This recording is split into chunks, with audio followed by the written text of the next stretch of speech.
তো ভাবলাম গঙ্গা নাইতে গেছে বুঝি। তেনার মাথায় কখন কি ঘুরে কেউ তো কইতে পারে না। তা আপনি কখন বুঝতে পারলেন যে পিসিমা নেই? ভোরবেলা থেকে, তখনও ভালো করে আলো ফোটেনি। আমি পাতকো তলায় যাবো বলে উঠেছি, ওমা দেখি পাশে বিছনা খালি। অন্যদিন তো তেনার ওই নাক ডাকা চোটে তিষ্ট হতে পারিনি, আজ কোনো আওয়াজও নেই। আমি ভাবলাম যে ওই পাতকো তলায় গেছে বুঝি। খানিক বারান্দা দাঁড়িয়ে অপেক্ষা করলুম, তারপর ডাকলুম, দিদি দিদি। পুরো সারা পেলুম রে।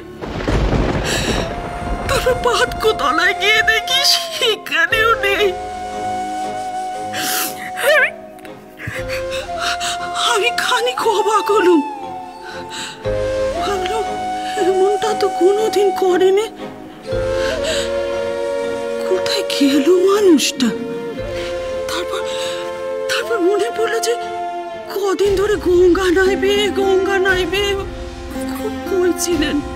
সে গঙ্গার ঘাটে গিয়েছে বুঝি। আবার কেমন জানি আমার খটকাও লাগলো যে আমাকে না নিয়ে উনি গঙ্গা নাইতে চলে গেলেন। মাগো, আমি সব জায়গায় খুঁজেছি, ছাদে, তেতলার ঘরে, ঠাকুর ঘরে, পিসি ঠাকুমা কোথাও নেই। আমি সারা বাড়ি তন্ন করে খুঁজেছি। কি বলছিস? কি স্বর্ণ? আমি কইছি তো, স্বর্ণ খোঁজার আগে আমি পুরো বাড়ি খুঁজে দেখেছি দিদি, কোথাও নেই।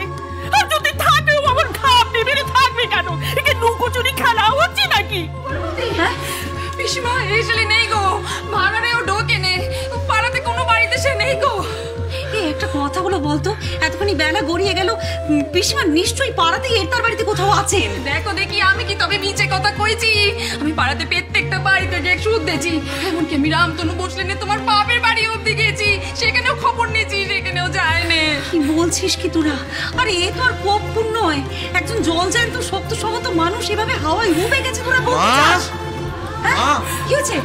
বলছি খোঁজ পাওয়া গেছে। ও বাবা গো, বাঁচালি। তা কই কোথায় তিনি? ওনার ছিঁড়ি বদন কেন আবার দর্শন করি তো?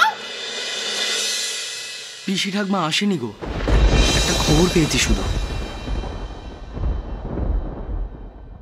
মানে কি খবর? আরে বলবে তো। পিসি ঠাকমা ভোর রাতে বাড়ি ছেড়ে বেরিয়ে গেছে।